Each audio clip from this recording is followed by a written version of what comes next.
Hello, take 3. Go! My name is Emily. I am in Orlando, Florida, where I live and work and craft, as Whiskey and Wool says. And thank you so much for being here. This is a podcast vlog hybrid where I share my personal making with you. Beanies actually started out as a small business where I sold my handmade accessories, but it is rebranding something else because I fell in love so deeply in the last few years with making my own sweaters and sharing them. So Beanies, the YouTube channel, will continue to be just sharing my personal makes, and the business stuff will transition out and become something different. I have recorded this several times already, where I think is nicer background to sit. Just has this weird echo, and I kind of noticed it in my last video, so I apologize for that, but I noticed it when I was watching it on YouTube, so a little bit late. But let's see if over here is better. I don't know. I'm not sure. It's weird, but hopefully the sound is okay. I don't know. What else do I want to share with you? I did, where I was sitting though, record kind of an in-depth breakdown of one of my recent FOs, so I'm going to keep that in there, and hopefully the sound's okay for that at least. And throughout this few weeks, I will continue to work on that and hope that the sound and audio is okay. I create or publish a video every about 2 weeks or so. I just published one 2 days ago for like the end of January. I had a break in some of my making, so I was like, this is a good spot to share, and it was already really long. And then I will share this one probably in just before mid-February, I'm guessing. My parents are coming to visit in mid-February. I'm very excited for that. And this will post sometime around then. Or if I have way too much making and it's really long already, I'll just share it when it gets really long. So we will see. Yeah. I'm not sure what else to say here. So I am going to wrap it up for now, and I'll turn the camera around and show you a bunch of clips of my making journey. I've got a blanket that's really happening this time, and my sister's cardigan is going to be something. So I'm just going to get into it and share it with you throughout the few weeks as I venture on my making journey. Oh, okay, I'm trying to be more enthusiastic because I watched my first podcast ever the other day, and it was so boring. So I only got through like 10 minutes of it, but I was so bored. So this vlog style, I do like more. I like editing more than the sit-down podcast, so hopefully you like it too. Okay, wait, I didn't even share what I was wearing. So this is the Ski Lodge pullover by Erin Elizabeth W., and I actually made it on the travels from Chicago to Illinois when I was moving here in January 2020. So it's just a bunch of scrap yarn. It's mainly acrylic, but it's 47 degrees here with a high of 48. So I'm like taking advantage of the cold weather and wearing my bulky sweater. I showed you this before, but I finished it now. This is a Snowflake's slouchy beanie. So very cute. I'm very proud of my color work. There's 2 versions, a small and a large, and I did the smaller version. It's a free pattern on Ravelry. I will say I'm a color work kind of newbie. I've never really made motifs like this, so I'm pretty proud of myself. And my, here's my inside. I don't know. Here's the floats, so you can check it out. I caught my floats every like 3rd stitch if there was really long. If they were really long, so I don't know. I think they're okay. I think they're good. Yeah, so it turned out a lot bigger, though, than I expected. I mean, in the pattern, she literally says, I made this for my son, or whoever she made it for had a really big head, and I just went with whatever, I didn't gauge, I just did whatever needle size she recommended, but next time I would certainly go down probably 2 needle sizes for both the ribbing and here, because it fits, but I would definitely say this is for someone with a bigger head. So, I mean, it's nice. It's pretty slouchy, so if you like slouch, good. I would maybe add a gray pom. We'll see.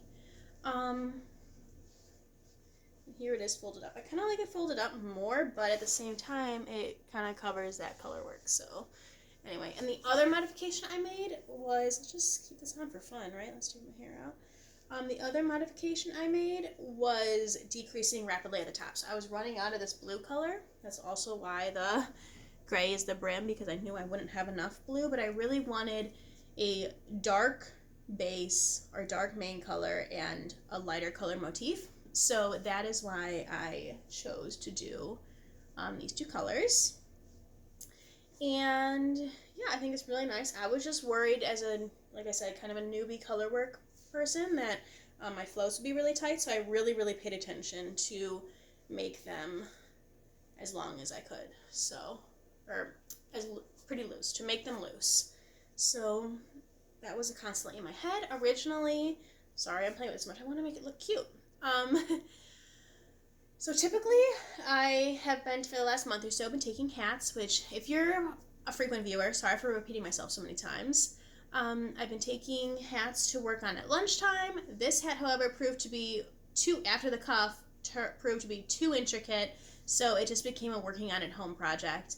But luckily I was kind of in between projects. I had finished my mom's sweater, which you saw in the last few videos, and yeah, so I just kind of picked this up at night instead, and I really liked it. And I also liked, another piece of advice, which I started to mention before, but I never got to. Download the PDF and upload it into Knit Companion, because the highlight and the lines that it gives you were so much easier, because I, at least for me, couldn't really find like a pattern for the color work that was easily memorizable, so I needed that highlight and those guidelines to help me stay on track with the pattern. But I am very proud of myself. I haven't noticed yet any errors in the color work, so yay! Yeah, I think I already talked about how I decreased rapidly right after the color work, because you're supposed to knit like a few more rows and then decrease within like 10 or 12 rows or something. I think my decreases are like 5, because I was just already like, this hat looks really big and I only have so much yarn left, so I just decreased and it turned out fine in my opinion. I mean, yeah, it's a little bit bunchy at the top, and if I add a pom, it'll be totally fine. If I don't, I still think it's fine. So okay, hello Miss Moon Moon. So I wanted to show you the hexagon blanket because I pulled it out last night after years. So I have this duffel bag of acrylic scraps, and this is what I've been kind of pulling for some of those hats you've seen, but the bulky and super bulky are going to this blanket. I do have some acrylic, some worsted, and those are just held double. But I actually started this back in 2019, and so it's been a while. I don't remember the pattern. I've just been rereading it and stuff. And I actually did a different hexy pattern, and it's written somewhere in this notebook that I have to find than the one the pattern suggested. Yeah, someone went out their door. So I just laid them out for now. This is one of the hexies. Moonlight was just laying on it.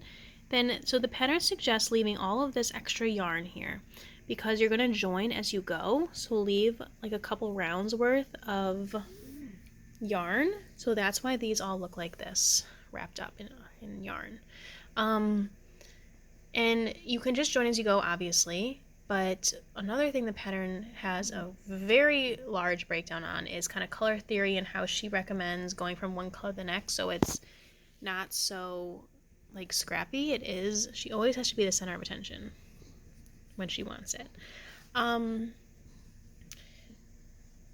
So the pattern suggests a lot of ways just to go from one color to the next, so it is less scrappy. Anyway, so that is why I haven't done this yet. I wanted to make all the hexies first and then lay them out in a color order that I think will be nice, and then put it together. So I don't know what the size of this is going to be. I don't know if it's going to be 2 blankets or just one large one. I have no idea. But this is, I think, what I'm going to be giving my dad, because we already have a handmade blanket and we don't have... I already took my sweater off, but there's a handmade blanket and there's another sweater I'll be frogging, and that's a pillow that I ice-dyed terribly. So I don't think we need another handmade blanket just because we do live in such a small space, but maybe we'll have one and my dad will have one. Who knows? Can't give it away because Moonlight's laying all over it. Okay, the light is not the best. I am completely in my pajamas. This shirt says Knit Flex and it's from De Rose. But I just want to show you because I'm about to unravel this. This is a cardigan I made, my first ever cardigan. It's huge, it's ginormous. I am literally wearing a sweatshirt underneath this. It's huge. It's just huge. So it's completely unwearable, and I'm unraveling it with a blanket. But I wanted to just show you. before it goes. It's a handmade sweater kind of day.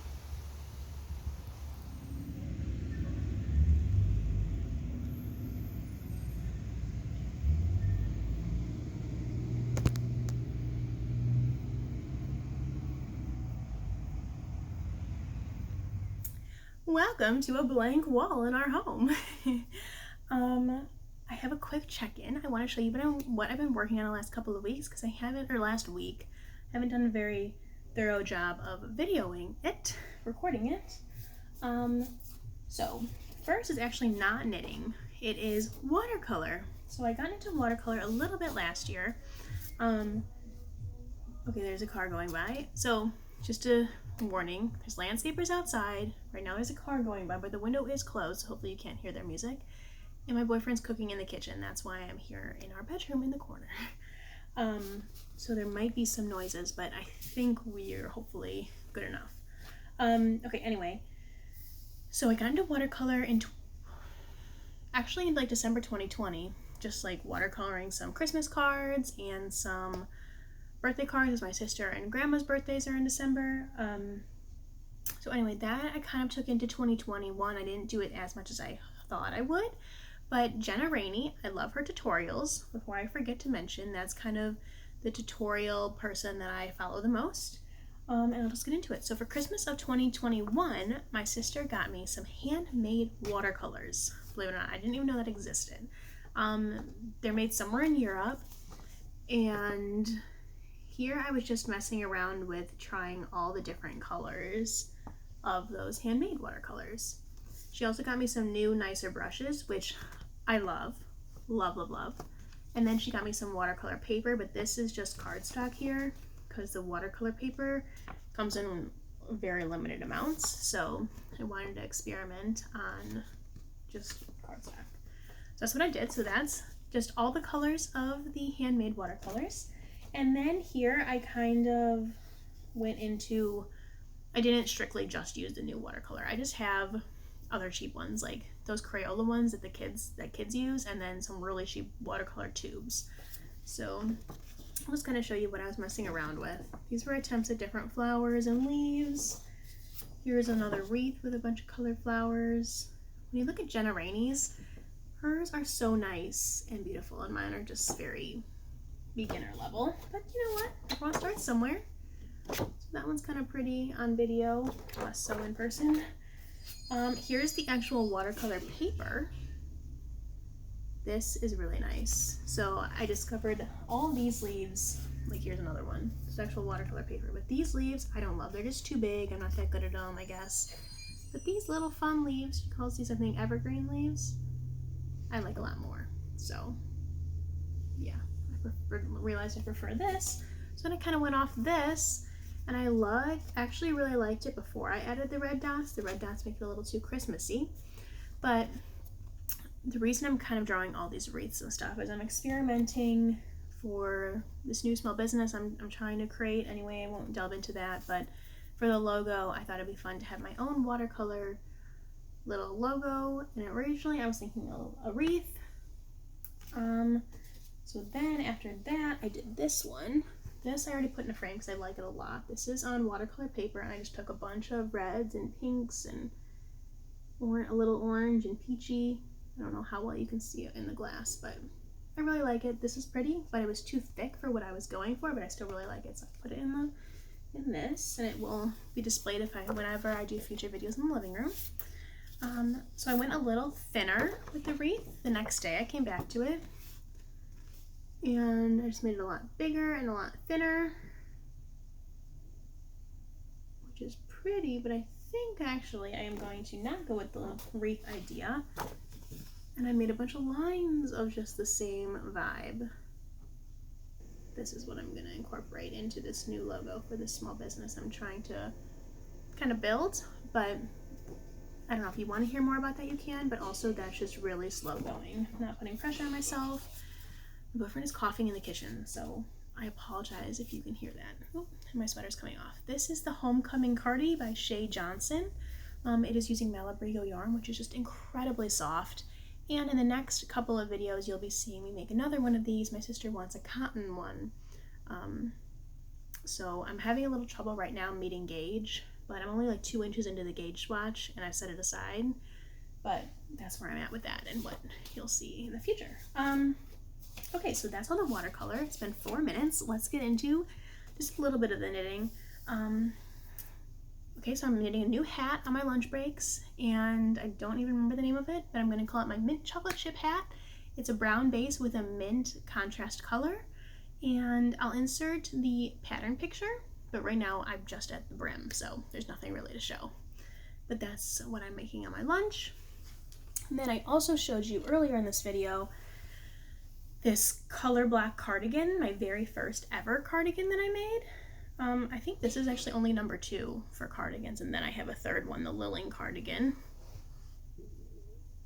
Oh, I made my sister a cardigan too, and then obviously my mom's Lilling cardigan. Okay, so I made a few now, but anyway, this is the very first one, and I pretty much tore it all apart. This is the back. It was seamed, so that was kind of a big pain to take apart, but I did it. So I guess I used all of the one front panel on the pocket. This is the other front panel. I used all of the white on the top, and then, like I said, this is the back. So, and then I have the 2 sleeves here, which again are seamed, so I haven't taken them apart yet. So yeah, and then what I'm using it for is this blanket, and I had a hard time explaining the blanket because it was in pieces, but now I have started putting it together. So here we go, it's a bunch of hexagons. Some of them are solid, some are marled. It's just worsted held together. My favorite weight of this so far is the bulky, but there is some super bulky in there, but it's just a little thick. And actually, so here's a look at it. I'm still working, I'm still going. It's only like, it's like halfway, so it is going to turn out to probably be more of a lap blanket size than anything else, but I think that's okay. I think most likely it'll just be like displayed or whatever, laying like, you know, on the corner of the couch.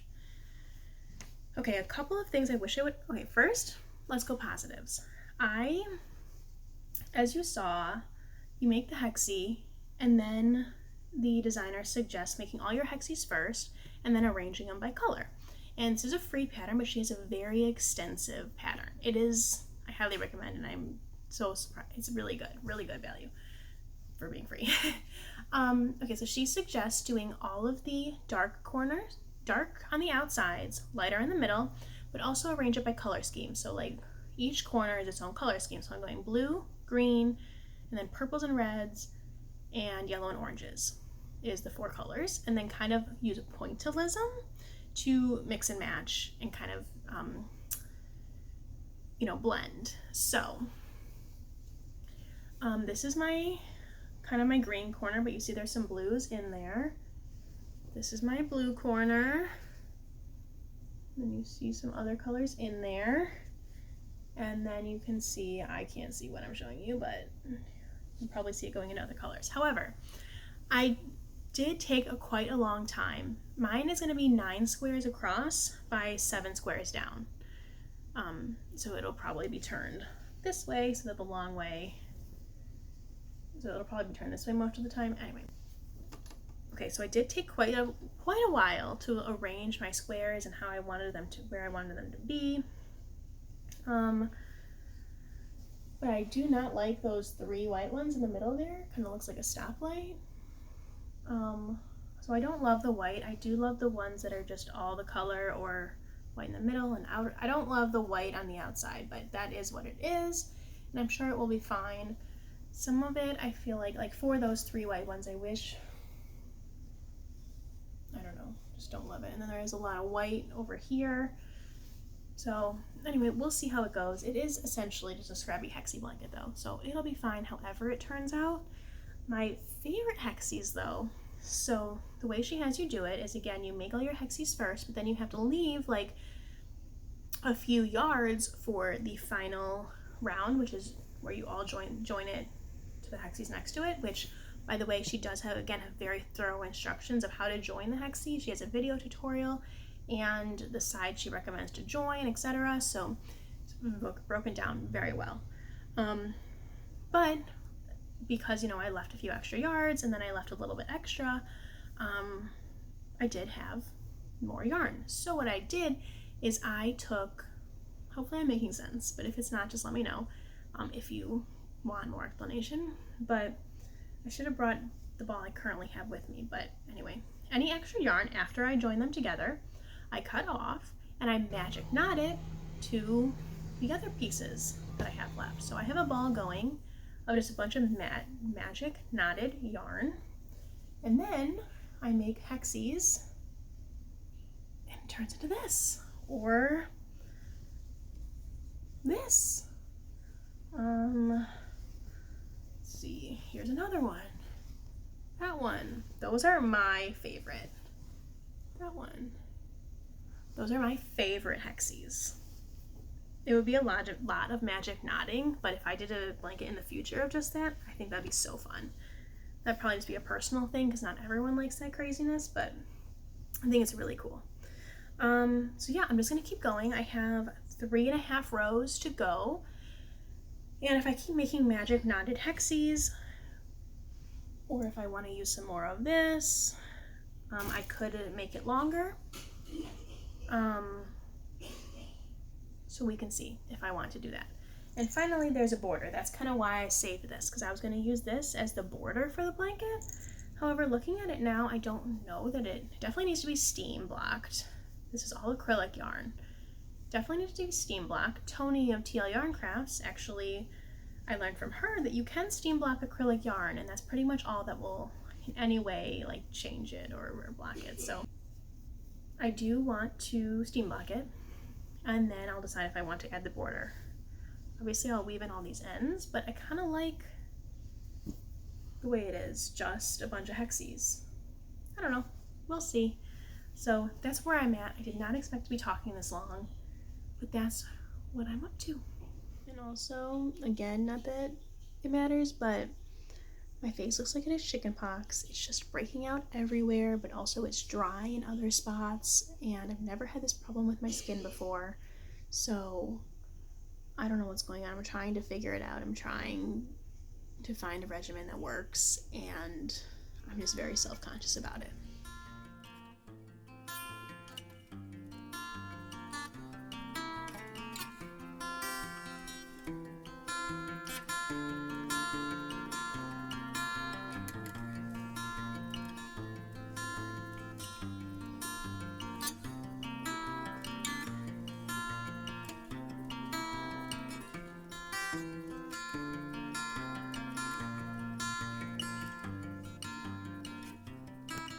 Okay, so the blanket and my mom's cardigan are wrapped up in some boxes, so I will show you. I just wanted to get them wrapped up, ready to go. They're coming on Saturday. I just want to get, the house clean, things ready, and I just feel better. So I'll show you the blanket in the light after I give it to my dad. So we're ready to go.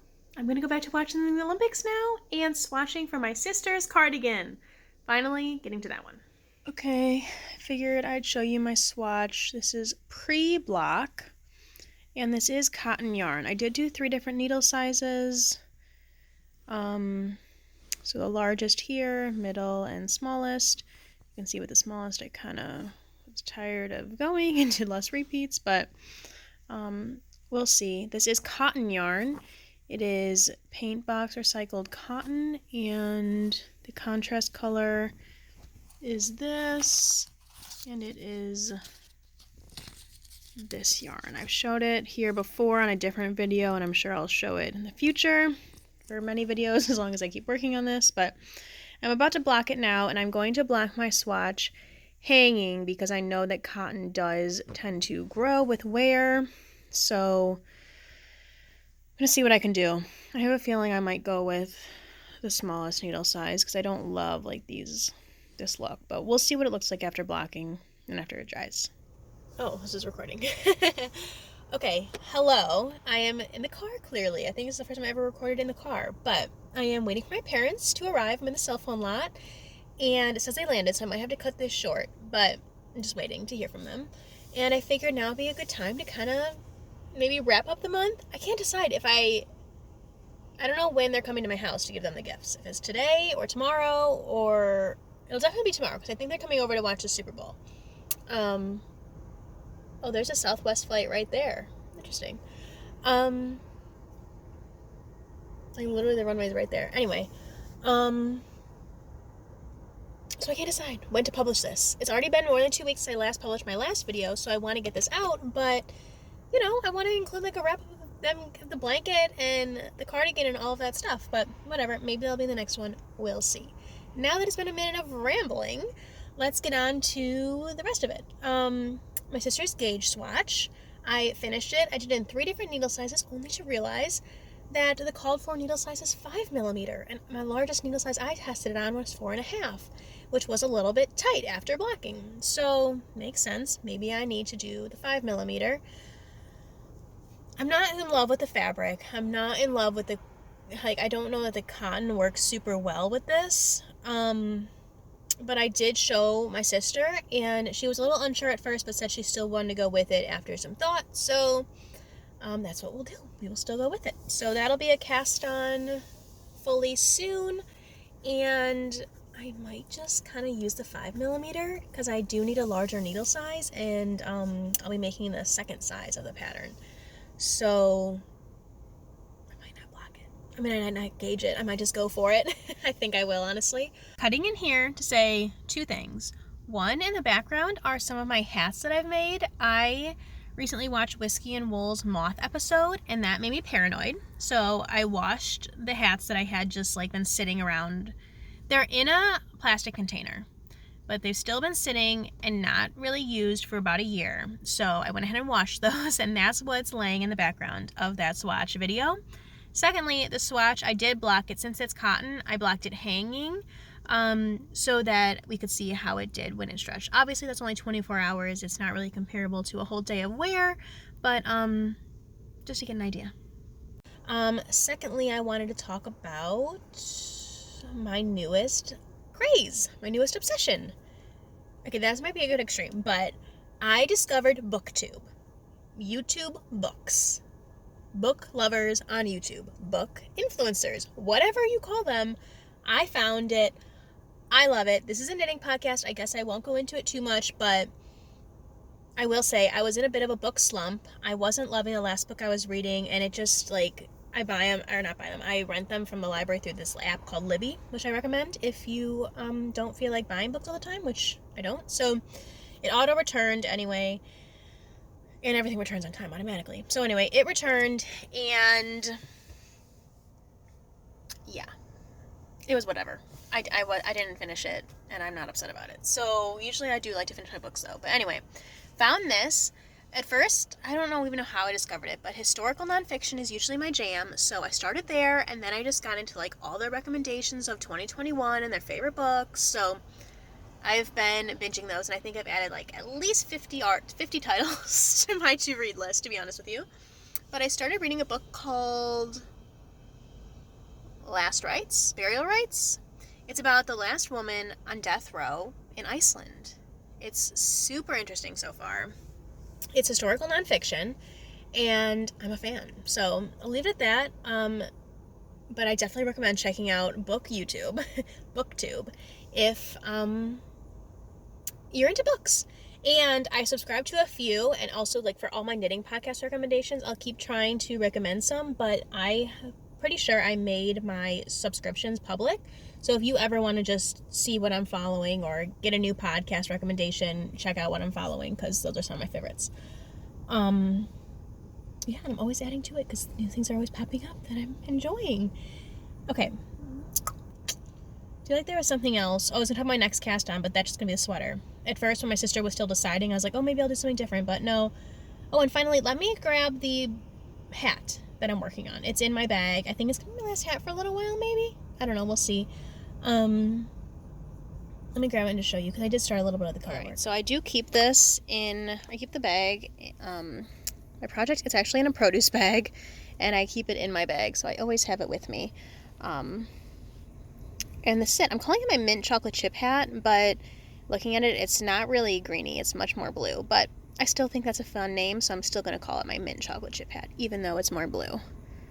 Anyway, this is it so far. I think it's pretty. and it's just going to keep going, and eventually it's going to get to, it's going to finish off with all of this bluey minty color at the top. So yeah, as you can see, I'm losing some stitches there, but I like it. It's fun. It's a relatively easy color work, more than that Snowflake hat that I showed you, but I still recommend that pattern. It's just wasn't conducive to like hanging out work knitting, but this is, because it's pretty simple. All right, I need to get new glasses because see how they're making indents on my face? It just happened like within the last few weeks. Actually, probably last month. I'm just being lazy and not scheduling appointments. Anyway, this is it. Happy knitting, happy making, happy reading. I wish you peace and safety and little stress. So, I'll see you in the next one in a couple of weeks.